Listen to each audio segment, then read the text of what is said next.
হ্যাঁ বলো। এবার খানিকটা ময়দা দিয়ে দিয়েছি এর মধ্যে।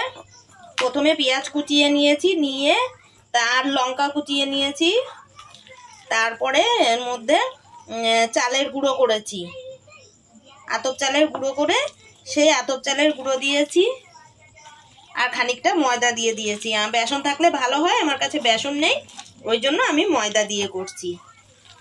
আমার বাটিটা একটু ছোট হয়ে গেছে, ওই জন্য মাখতে পারছি না ভালো করে। একটু হলুদ দিবি। হ্যাঁ দেখো, সুন্দর করে একটু চটকে চটকে মেখে নিতে হবে, তাহলে ভালো হবে। আমার চোখ বলছে হলুদের মধ্যে সামান্য।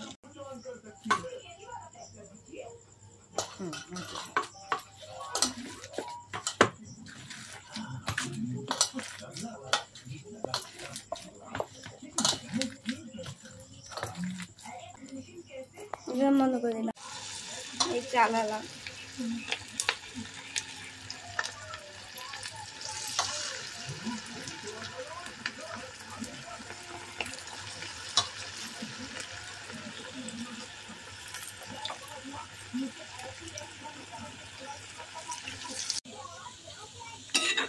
দেখো এবার উল্টে পাল্টে ভেজে নিতে হবে,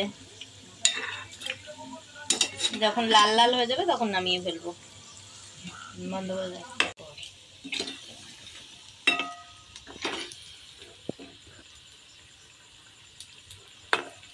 বন্ধ করবো। হ্যাঁ হ্যাঁ।